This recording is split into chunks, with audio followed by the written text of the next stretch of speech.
Hello everyone, welcome to the Arthur Conan Doyle Center YouTube channel. My name is Kat and today we are doing a reading for the collective. So instead of having 4 groups to pick from, this will be just a collective reading for everyone, so it will deal with the general energies. And what I am going to look at today is actually, I will try to get a message from Sir Arthur Conan Doyle. So it's his birthday coming up pretty soon, and I thought, why not do a tarot reading with his message for us, for the collective.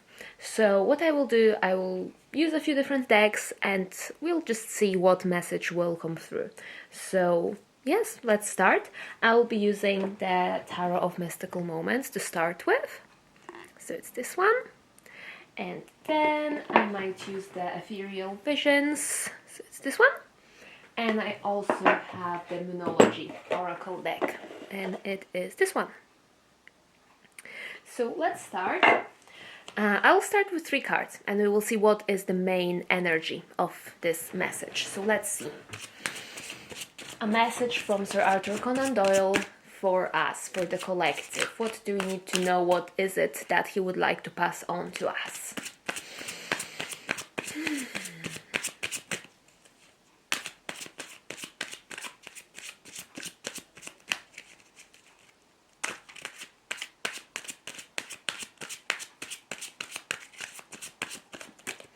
Okay, let's start with 3 cards. So 1, 2, and 3. So let's see. So we have the 7 of Swords, the 10 of Swords, and the Page of Cups. Okay, I think I see what's happening in here. So just to show you all of the cards with all the details. 7 of Swords, the 10 of Swords, and the Page of Cups. So the first thing that came to my mind when I saw these cards is that the energy with these 2 cards is actually it's a difficult energy. So the 7 of Swords traditionally would talk about deceit, it would talk about lies, information being hidden, things not being expressed as clearly as possible. And then with the 10 of Swords, it's a painful cycle coming to an end. So I will focus on these 2 cards first, and then I will talk about the Page of Cups, because to me this is the solution, if I may say so, and this is more of the general energy right now. So if I would see it as a message from Sir Arthur Conan Doyle, it would be a message about information, message about how we communicate, the words that we use. And because the 7 of Swords is here, there is a lot of misinformation in our world, in the times we live in. If you look at this card, there's a nest and there are some eggs. And then this creature here has brought all of the eggs and is claiming that, oh, they are mine. So it might be that we are living in a time when we no longer know what is true. We no longer really know where things originate from, where the information comes from.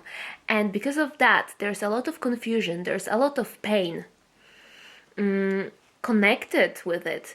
And talking about pain, you can see all of these hands. So I think it's 10 hands. 1, 2, 3, 4, 5, 6, 7, 8, 9, 10.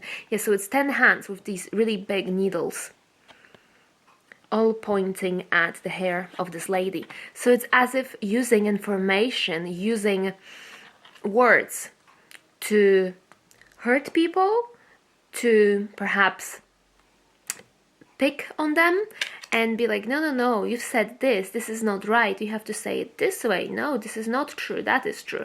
And we no longer know what is happening. And I feel like it is causing us a lot of anxiety, because swords, both of these cards, they are swords. Swords are all about our mind. They are all about how do we think, how do we process information, how do we communicate. And there is something here that there's too much of it. It's not straightforward. It is somehow all very very confused. That's how it feels to me. But something is coming to an end here with the Ten of Swords. It's as if by being connected to higher energies with, well, Sir Arthur Conan Doyle, it's as if saying, look, I have a different perspective on what's happening. I do have maybe I can look at things from further back. So if you imagine focusing on something really close, let's say if I show you this, really, really close, you don't really know what it is, but if you bring it back, then you can see the exact thing, the shape and what it is. Well, I'm not really sure what it is exactly, but I hope you get the idea. So in some way, I feel that there is pain, there's anxiety being caused by information, by communication, by things not being expressed as clearly as they should be. And I wonder if Sir Arthur Conan Doyle is telling us, be mindful of how you communicate, be mindful of how you actually use your mind so that you do not get perhaps poisoned by all of these fake information, by all of these negative words. Make sure to always question things, to not just go along with what people are telling you. I feel a certain energy of being wary, of being tired of this, of things piling up so much that we can't take it anymore. And the reason for that is, looking just at this hair, it is so twisted in all these different directions. There's so much of it, and you can imagine all of these different pins and the amount of hairspray that you would have to use for this type of hair, if we look at it realistically. It's all these different information we have received, and we try to make sense of them. And all of this information that has been twisted and pinned down, and then trying to keep it in place, trying to make sure that it's not going to unravel itself. But because it's Ten of Swords, it's the end of some painful cycle. And perhaps with all these hands, they are trying to undo this hairstyle. They are trying to set it free.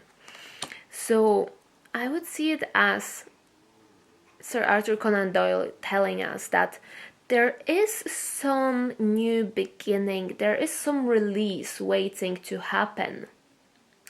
However, hearing the truth and being exposed to that might be quite painful, because we are not used to this. We are not used to such clarity.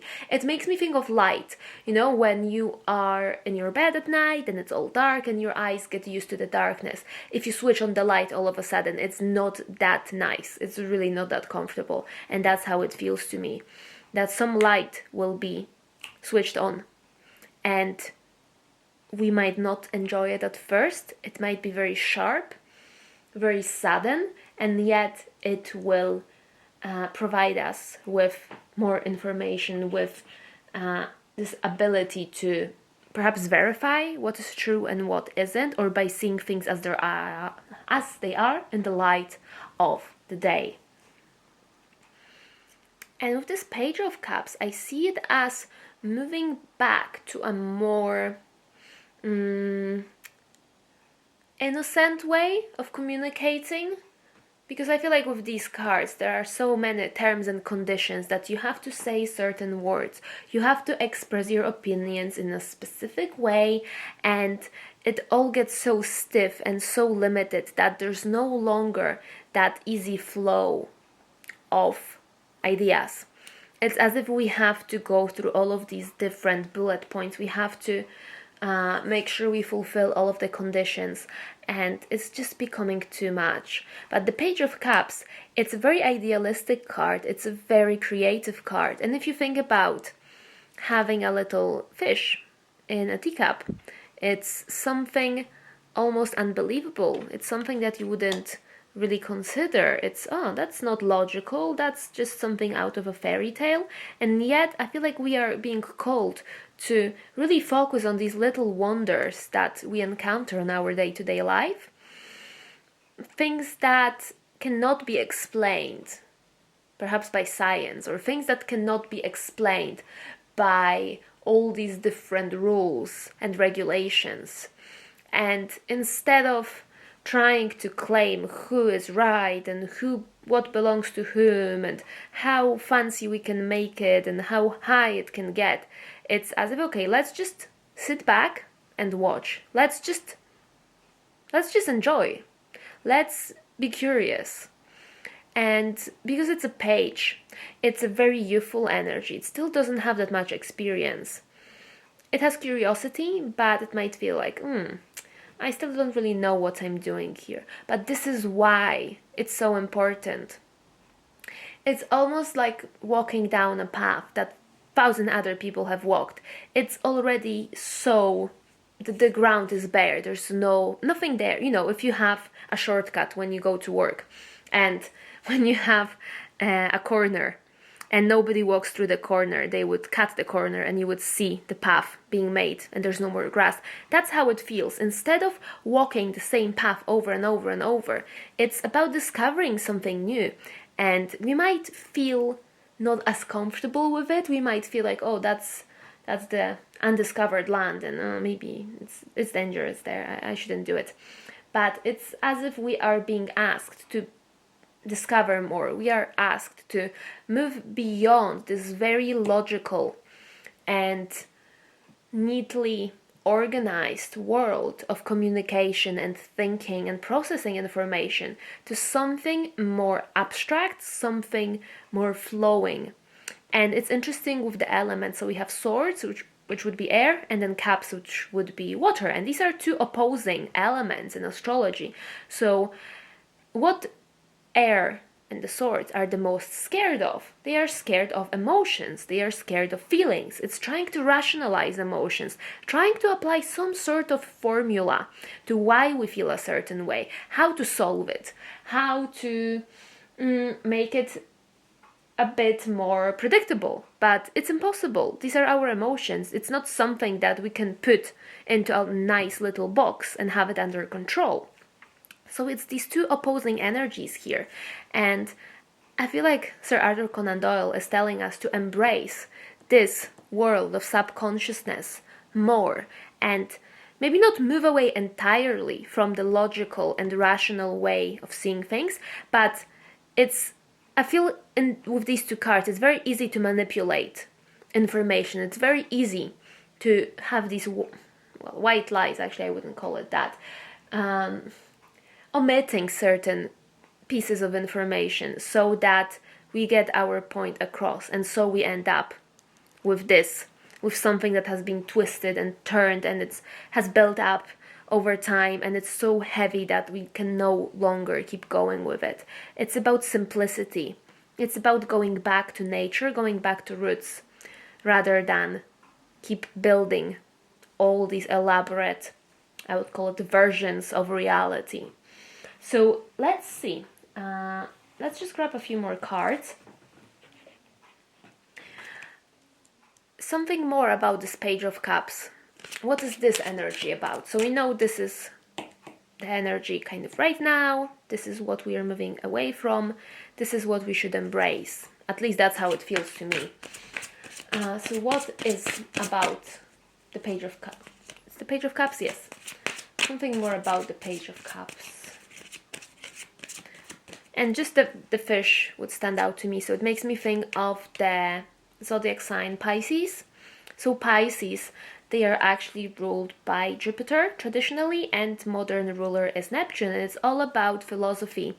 I mean, Jupiter is about philosophy, but in general, Pisces, they are about spirituality. They are about moving beyond boundaries, dissolving the boundaries, moving towards something greater than we are.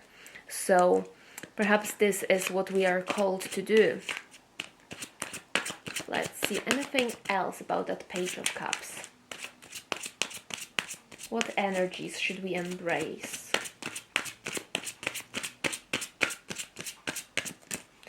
Let's grab two cards, 1 and 2. So let's see, let me just rearrange this. And I feel that sometimes we do get stuck in this energy, in this world of, okay, well, it's easier because I already know what's happening here, and I know there are all these rules, and I know it's not exactly as real and as flowing as it could be, but this is something that I know, so I prefer to get stuck in this. And now that I think of it, it makes me think of an illusion, but then illusion can also be connected to Neptune and Pisces, so it's as if, what is reality? What reality do we live in? Is it serving us, or is it something where we have delusions? We don't really know exactly what is supposed to be happening. So we have the Seven of Cups and the Nine of Wands. So here with this Page of Cups, it makes me think of choices that are out there and the sort of wounds that they can cause. It's being aware that everything has consequences, every choice, every decision has a consequence. And sometimes we might think that there are so many different options out there with the Seven of Cups, that there are all of these stars that we could reach. And they feel like they are so close to us that all I need to do is just to reach my hand out and I'll get my star, I will have my wish fulfilled. And yet we end up in the Nine of Wands, we end up all bruised, we get all wounded along the way. So let me just grab one more card for this one. Anything else for that? The Four of Swords. So here there's an element of healing involved, healing the wounds. I wonder if going through all of this world of reality and figures and data and rationality and logic, we don't realize how wounded we are by moving through it. We don't realize that we have all of these cuts being made. And it also makes me think of a certain sacrifice, because you can see the thorns moving straight through the flower, through the rose. So I would think about, just ask yourself,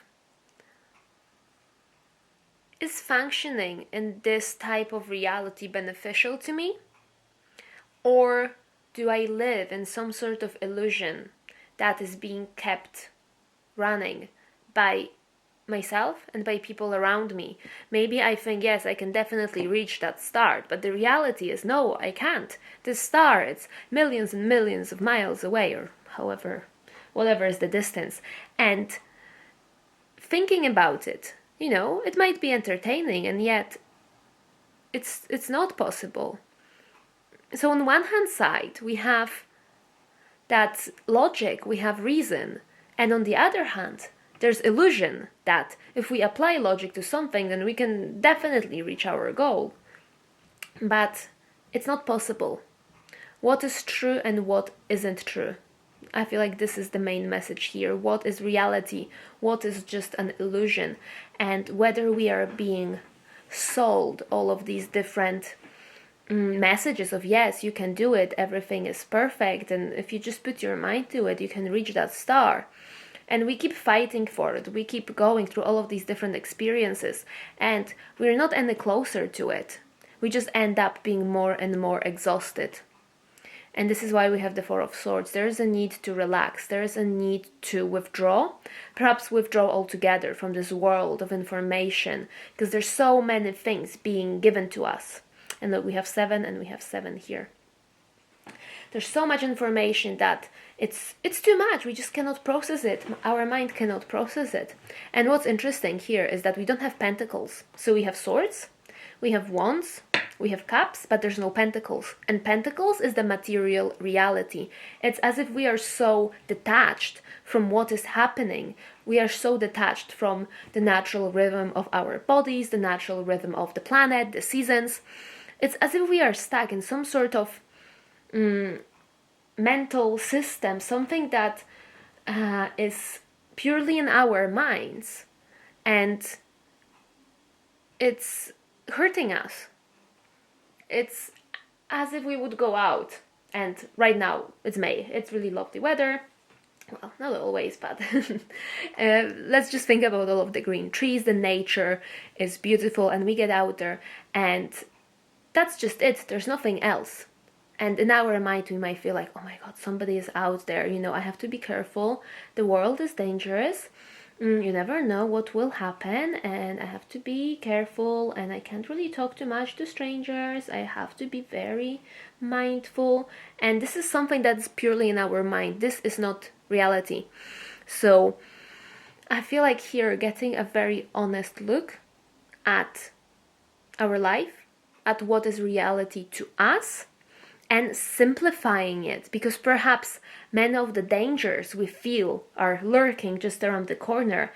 This is just an illusion, and we are asked to embrace that Page of Cups, to have that curiosity when the fish pops out of a cup. Just observe it instead of think, oh my God, this fish, it probably has some sort of disease. I can't even look at it because it will spread something and I will be ill and the world will end. It's that sort of hysteria. That's the energy I get here with that Seven of Swords and the Ten of Swords. And if I would read that Page of Cups in a different way, I would see it as all of these fears and all of that information triggering something within us that is still very infantile, something that is still very young, because Page of Cups, not as developed, and then Cups, it's about our emotions, some very primal fears, emotions that are easily triggered, things that have to do with stability, safety, and because this is something that we haven't worked through, this is something that a part of us that is still underdeveloped, we are being stuck in this cycle, and we are stuck in our mind, and we suffer while the reality is different. So the message I get here is to withdraw for a while from this world of information. And again, we have swords. When I think of number 4, it makes me think of foundations. It makes me think of even a box that has 4 walls. And just lie down with your own thoughts for a while and let it all settle. Because there's so much happening here. There's so many possibilities. Things that seem like all I need to do is to reach out my hand. Everything will be great. And look, this is so similar, the hand reaching out and then these hands. So it's as if choices that bring pain, options and possibilities that bring us suffering, with that 9 of Wands and the 10 of Swords. And yet the reality is different. So, do I want one more card? Yes. Let's see, one more card just to close off this reading, for as if a summary from Sir Arthur Conan Doyle. Let's see. The 10 of Pentacles, see? Finally we have 10 of Pentacles. I mean, we have Pentacles and it's a 10. So I see it as seeking, I just heard seeking refuge, and things that are long-lasting and certain established, what would I call it?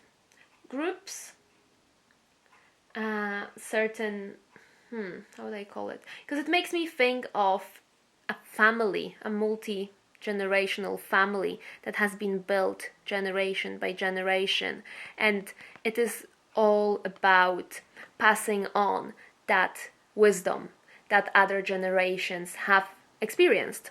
And they have experienced it personally. It's not something that, I don't know, somebody created in their mind. It is that lived experience and passing it on. And this is how wisdom is being preserved and it's being passed on. So instead of flying away somewhere in your mind and being like, oh my God, all of these things are possible, but yet I feel so confused and there's so much pain and there's so much suffering, refer back to institutions that have been around for a long period of time. Things that stood the test of time. I would also say institutions with a very strong moral code, with certain rules, where it's not just, okay, I'll do it this way, I'll do it that way. No, it's as if there's something is contained. There are rules to follow. There are, and I already said rules and regulations here, but this is as if rules that were made because of practical experience rather than rules that just originated in someone's mind. This is practical world. This is people who are old enough to remember the world in a different state, and then seeking knowledge and from them, seeking that information and realizing that whatever is happening in the world, in some way it already happened before. And now we have all the technology and all that, but the way human minds work, it's still the same. We are still reacting to the same things, and we have the same fears, and it's important to be grounded. It's important to belong to something bigger, because if we are by ourselves, this is very easy to almost be attacked by all of these different hands here. Everyone has something to say, and yet when we are a part of something bigger, this is when we are stronger, and it's almost like we can refer to other people, their experiences, what they think, and always referring back to reality. That's how it feels to me.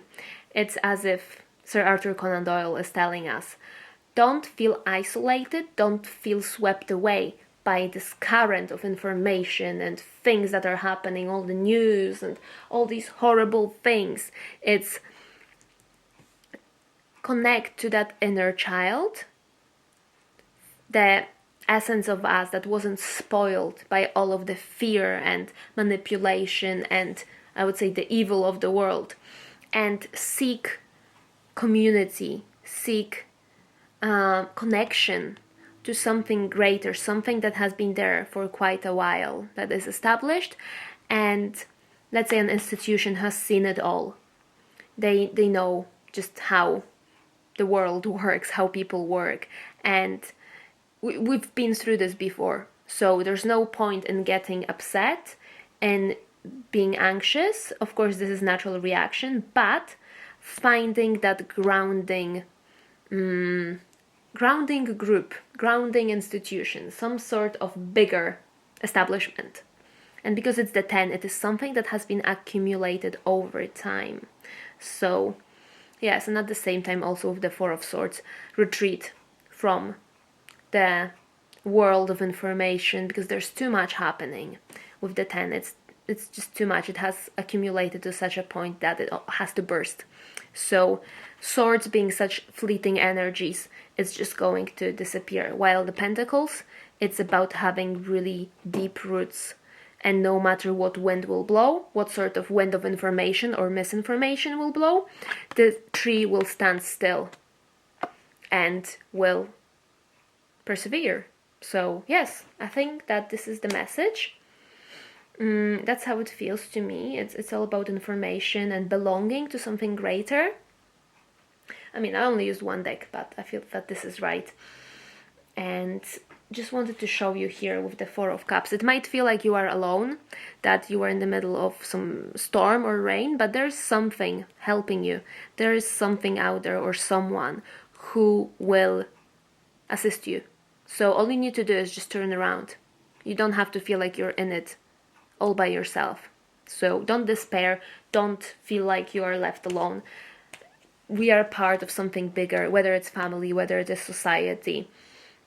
We do belong to this bigger group. So yes, I feel like this is the message I wanted to pass on from Sir Arthur Conan Doyle. I hope you enjoyed it. I hope it was helpful in some way. Feel free to check our videos on the channel. We do other tarot readings. There are some Tuesday talks, lots of great stuff. Feel free to like this video, subscribe, check our website. And yes, thank you so much for watching, and I'll see you next time. Bye!